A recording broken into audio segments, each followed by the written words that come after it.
morning friends and welcome to Sharekhan pre-market roundup. To firstly start with the global markets, we saw that European markets were down by and large by around 1 to 2% on back of weak economic sentiment indicator, which was expected to come at around 95.5 but 94.5, but it actually came at 94.4, which was expected to be unchanged but came below expectations of analysts. This got reflected in the slides in European banking stocks, European financial stocks and auto and retail stocks. Moving ahead from this, when the US markets opened, they opened down by around 90 points on Dow Jones, around 30 points on Nasdaq. But the US market opened down because of weak jobless claim data, which was expected to be around 3,50,000, but it came at around 3,59,000. But slowly, US markets slowly and gradually recovered from the lows of days and closed marginally up on Dow and almost flattish on Nasdaq and S&P. This was on the back of a forecast that US has grown at around 3% for last 3 quarters on GDP, and they are expecting the same sort of growth coming in the 4th quarter also. Coming back to our markets, we had an expiry yesterday, which was a little seesaw, market testing a low of around 5130, 5140 on the lower levels on Nifty. On the higher side, it went almost to 5200. This was on the back of a heavy FNO position in Nifty futures, and finally we ended at around 5180 levels on Nifty, which is about 200-day moving average. We had seen that market has shaded open interest almost to the tune of 45%, and absolute OI now, open interest now standing at around 81,000 crores for markets, which is almost at few months low in terms of absolute open interest. We might expect some sort of move coming in today, but again there will be a big hangover on the GAR issue, GAR issue by government, where some clarity is expected, and once this clarity comes in, then we might see some more action coming in. I'll hand it over to technicals for a check on technicals. Hi Somil, let's have a check on technicals. What do you think? Market has again taken support at 200-day moving average yesterday. Will it sustain, and what is the course forward you take on from here on? 200 daily moving average has been a very crucial support, and I'll be expecting it to hold right now. But the short-term momentum indicators and the medium-term indicators are getting into sell. We are closing into negative side from last 4 to 5 weeks, so that is again negative, and that is the reason the short-term is in on the negative side, and our bias is down. Overall, if we look at daily charts, we have taken support at 200 daily moving average for the second time, which is extremely positive.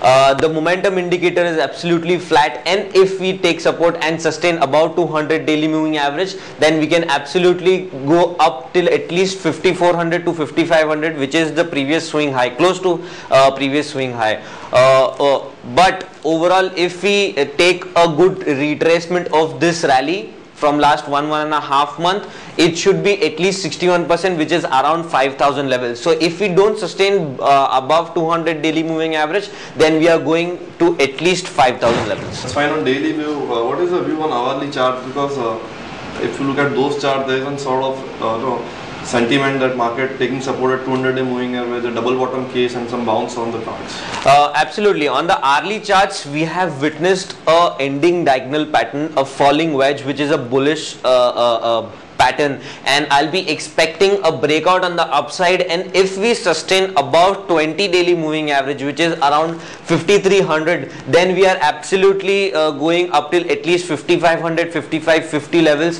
which will retrace the previous swing high. The momentum indicator has already, the hourly momentum indicator already has a positive divergence thrice, with a positive crossover yesterday, and I'll be expecting a breakout on the upside till at least 5300. So you expect a bounce on daily charts because of 200-day moving average. On hourly, you expect a bounce. Can we cover some stocks where one can trade positively or negatively? As our bias is still negative, because we've been closing negative on the daily charts, and the daily momentum indicator is still into sell. We are still into a negative zone, and we are not preempting to go buy on any sectors, but If somebody wants to preempt, then banking sector and metal both are looking good. In that case, SBI and Tata Steel both are extremely positive from here. They both have taken support around 40 daily moving average, and they've also formed some bullish patterns. So these two stocks would be on my buy list if we close today on the positive side. But on the negative side, again, Infosys has broken this huge triangle pattern on the downside, a diamond pattern on the hourly charts which is broken on the downside. The volumes have been great, the momentum indicator is already into sell, so Infosys looks extremely negative to me till at least 2700, and below 2700 2550 would be the next support. The second call would be on LNT, which has broken a small triangular pattern on the downside, and I'll be expecting at least a small 3 to 5% downside on this stock, which will take it to the previous swing low around 1240 or below that 1200 levels. That's all, friends, with technicals.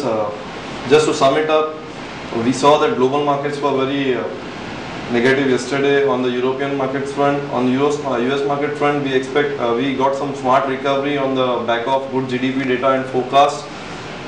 Going ahead with our markets, after the expiry, we might see a fresh beginning if, as technical suggests, that if market sustains about 200-day moving average, and also there are some positive indicators on the hourly chart, then we might expect some bounce coming into our markets, taking us to higher levels of 5350 to 5400. From where one can take a relook again. 5400 essentially from here will mean like a 200 points rally on Nifty, which is around 4%, with the stop loss of around 1%, maybe at somewhere close to 5140 as per technicals. We have closed yesterday at 5180, so net to sum up, a downside view of 50 points as a stop loss, and a possible rally of around 3 to 4% on the higher side on indices. On the stocks front, some we have already covered Larsen and Infosys on the negative side, and somewhat positive side on banking. We'll get back to with ideas to you during the market hours. Thanks and bye. Have a nice trading session.